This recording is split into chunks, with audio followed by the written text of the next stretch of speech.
Λοιπόν, μια γρήγορη διαπίστωση γιατί αυτή η χώρα έχει φτάσει εδώ που έχει φτάσει. Λοιπόν, βλέπετε, αυτό είναι ένα γήπεδο ενός δήμου, πρώην δήμου, στο νησί της Κέρκυρας.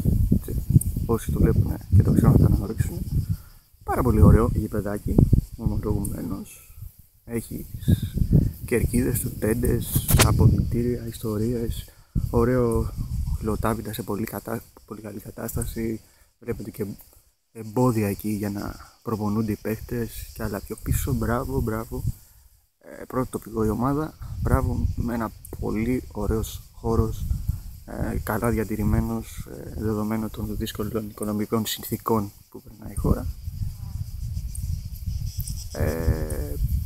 Για ένα άθλημα το οποίο τα τελευταία 10 χρόνια μας έδωσε αρκετές διακρίσεις, όχι βέβαια σε τεράστιο επίπεδο πριν του ευρωπαϊκού, μετά είχαμε μια μάλλον αρκετά καλή πορεία, αλλά όχι εντυπωσιακή, ώσπου πριν από ένα χρόνο περίπου κάποιοι άνθρωποι αποφάσισαν να κάνουν κάποιες αλλαγές και είδαμε τα αποτελέσματα. Χάσαμε 2 φορές πανηγυρικά από τα νησιά Φερόε που έχουν 50.000 κατοίκους. Θέλω να το κρατήσετε αυτό, τον αριθμό 50.000 κατοίκους, και να βάλετε δίπλα τον αριθμό 100.000 που έχει η Κέρκυρα.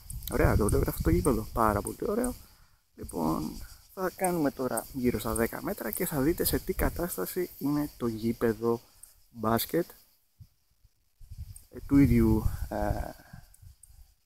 δήμου, πρώην δήμου, ενός αθλήματος του μπάσκετ. Είμαστε 4η στην παγκόσμια κατάταξη, δηλαδή είμαστε κάτι ας πούμε σαν την Ιταλία, την Αγγλία, την Ισπανία κτλ. Αντίστοιχα στο ποδόσφαιρο. Ελάτε λοιπόν να δείτε σε τι κατάσταση είναι το γήπεδο ενός αθλήματος που μας προσφέρει μία από τις υψηλότερες θέσεις του 45η, έτσι. Πάμε. Λοιπόν, βλέπετε, δεν υπάρχει καμία απολύτως περίφραξη, τίποτα. Προς τα εκεί υπάρχει λίγο, εδώ δεν υπάρχει, έτσι, βλέπετε εδώ και αγριόρχοντα και αυτά, με αποτέλεσμα να μπαίνουν τα διάφορα ζώα εδώ, κυριολεκτικά ζώα που δεν φταίνουν σε τίποτα βέβαια τα ζώα, ούτε οι άνθρωποι τα έχουν, τη δουλειά τους κάνουν, και βλέπετε, έτσι, κάνουμε ένα αυτό, βλέπετε εδώ παντού ακαθαρσίες, παντού, βλέπετε εδώ δεν υπάρχει τίποτα, υπάρχει ένα κατεστραμμένο φιλέ του βόλεϊ, κάτι μικρές μπασκέτες και αυτές κατεστραμμένες. Κάποτε υπήρχε διαγράμμιση, δεν υπάρχει απολύτως τίποτα τώρα. Εδώ αυτό το ταμπλό έχει φύγει, δεν υπάρχει δυνατότητα να παίξει σε διπλό βέβαια. Ούτε εκεί βλέπετε παντού ακαθαρσίες, έτσι, όλα κατεστραμμένα. Στο βάθος έχει καταστραφεί όλη η περίφραξη. Πόσο να είναι αυτή η περίφραξη, να είναι και γύρω στα 200 μέτρα, δεν ξέρω, θα δούμε μετά το λόγο που σας ρωτάω. Εδώ κάποιοι κάνουν μια προσπάθεια να το καθαρίσουν, κόψανε τα καλάμια και βλέπετε εδώ τι έγινε, έτσι. Εδώ τώρα θα σας πάω να δείτε το ωραίο φυσικό περιβάλλον υδροβιότοπος που έχει δημιουργηθεί. Βλέπετε εδώ ακαθαρσίες, έτσι. Αυτή τη διαγράμμιση στο γήπεδο την έχω κάνει εγώ. Μπορεί να με κατηγορήσει για βανδαλισμό, δεν ξέρω. Λοιπόν, κοιτάξτε εδώ τι ωραία πράγματα. Πέφτει μπάλα εδώ μέσα σε αυτά τα ωραία πράγματα, ακαθαρσίες, σκουπίδια και λάσπη. Υπάρχουν βατράχια εδώ γύρω από το πολύ νερό που έχει σωρευτεί. Αυτό έγινε διότι κάποιος έκοψε μεν τα καλάμια, αλλά δεν φρόντισε ώστε να χώσει λίγο την τάφρο που είναι γύρω από το γήπεδο για να φεύγουν τα νερά.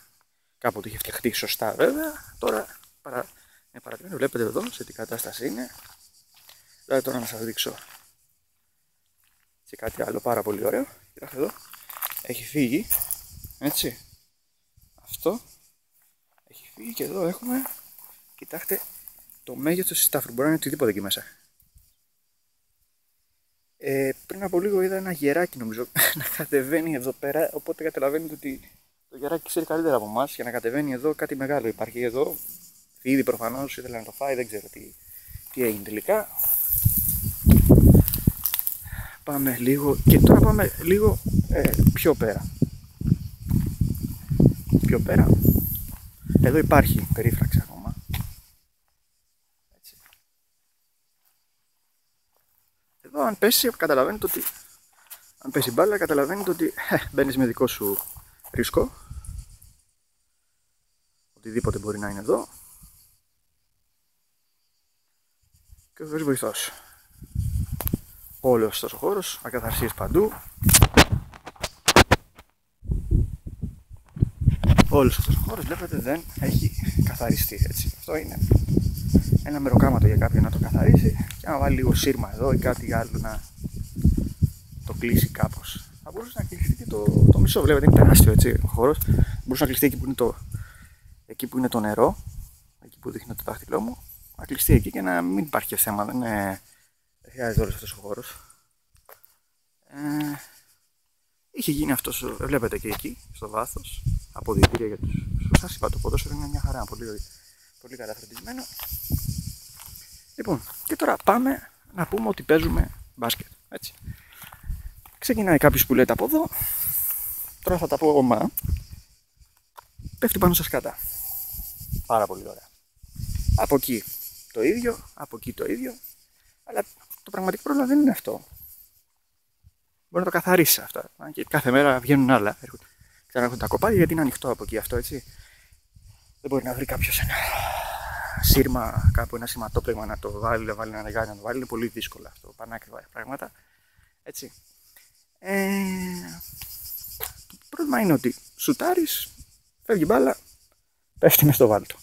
Σουτάρεις, φεύγει μπάλα, πέφτει μέσα εκεί πέρα στα αγριόχορτα που είναι τα φύλλα. Σουτάρεις, πέφτει στον άλλο βάλτο. Έτσι. Βλέπετε είναι πλούσιο το φυσικό περιβάλλον εδώ πέρα.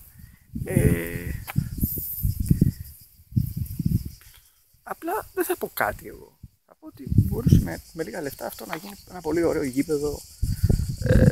Να έρχονται κάποιοι άνθρωποι να παίζουν και τα λοιπά. Εκεί να παίζουν βόλεϊ και ούτω καθεξής. Άντε αυτό το αφήσανε στην τύχη τους.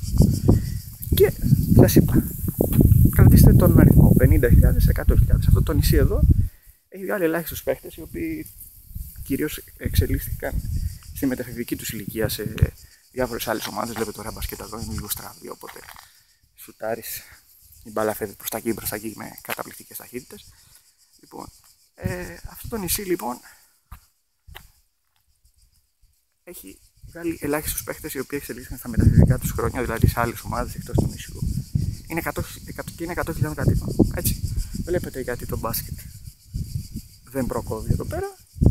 Αντίθετα το ποδόσφαιρο προκόβει. Έχει ομάδα στην πρώτη εθνική, κάποτε εδώ έκανε και η Κασιόπη προπονήσεις και τα λοιπά και αγώνες όταν ήταν σε πιο μικρές κατηγορίες. Αλλά βλέπετε σε τι κατάσταση έχει περιέλθει το γήπεδο του μπάσκετ. Δηλαδή μιλάμε για εκνευριστική αδιαφορία, έτσι, δηλαδή απίστευτα πράγματα. Αυτό είναι για όλους τους μπασκετόφιλους για να καταλάβουν ορισμένα πράγματα. Και εγώ δεν θα κάνω κανένα άλλο σχόλιο. Απλά εντάξει, επειδή κάνω προπόνηση εδώ και κάνω τον Ιντιάνα Τζόνς πιο πολύ και τον υδροβιολόγο και τον ζωολόγο και αυτά, είπα να το μοιραστώ μαζί σας. Καλή συνέχεια. Γεια σας.